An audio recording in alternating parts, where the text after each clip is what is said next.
Now to politics. President-elect Joe Biden has assembled some of his cabinet picks for the first time, and tonight we are getting reaction from some Republicans. President Trump, meanwhile, made 2 appearances today, but continued to duck reporter questions and still has not conceded the race. KCAL9 political reporter Tom Wade is here live now with the latest. Tom.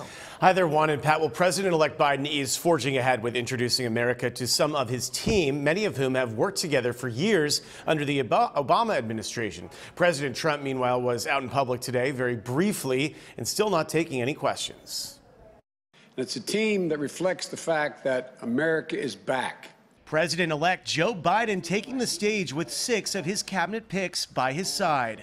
They embody my core beliefs that America is strongest when it works with its allies. The president-elect's national security team includes the first Latino nominee for Homeland Security Secretary, Alejandro Mayorkas, who grew up in Los Angeles, the first woman to lead the intelligence community, and the first climate envoy to have a seat on the National Security Council. That's former Secretary of State John Kerry, who vowed to rejoin the Paris Climate Accord. You're right to rejoin Paris on day 1.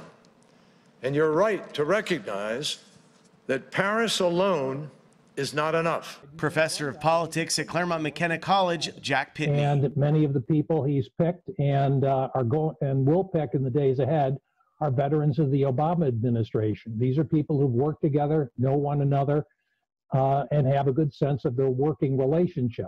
The president-elect urged the Senate to give his nominees a swift hearing, but some Republicans are already pushing back. On Twitter, Arkansas Senator Tom Cotton described Biden's picks as, quote, panda huggers, who will only reinforce his instincts to go soft on China, while Florida Senator Marco Rubio criticized their Ivy League backgrounds, claiming they'll be orderly caretakers of America's decline. Pleased to have received the ascertainment from GSA. A day after the GSA approved a formal transition, Mr. Biden's team is in touch with all federal agencies and Dr. Anthony Fauci. We're already working out, meeting with the COVID team in the White House and how to not only distribute, but get from a vaccine being distributed to a person able to get vaccinated.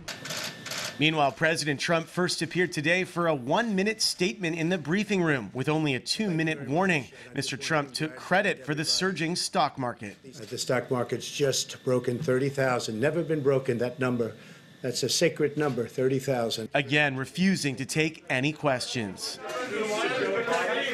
He doesn't seem to be eager to concede, and he certainly isn't eager to answer questions. He made this brief availability, did not answer a single question. The real reason the stock market is soaring, according to experts, is on news that an official transition to President-elect Biden is underway and that he's expected to nominate former Fed Chief Janet Yellen for Treasury Secretary, proving President Trump's pre-election predictions wrong. If they got in, they would collapse it. You'll have a crash the likes of which you've never seen before. In a second appearance today, President Trump issued his first pardon since losing the election. Very, very fortunate turkey. Named Corn, he noticeably did not repeat what he said during the turkey pardon of 2018. This was a fair election. Unfortunately, Carrots refused to concede and demanded a recount, and we're still fighting with Carrots. According to multiple reports, President Trump is considering a pardon for his former national security advisor, Michael Flynn, who was fired by the Trump administration after admitting to lying about his contact with Russian officials. In December of 2017, he pleaded guilty to lying to the FBI about those contacts. Live in the newsroom, I'm Tom Wade. Pat, back to you. Thanks so much, Tom.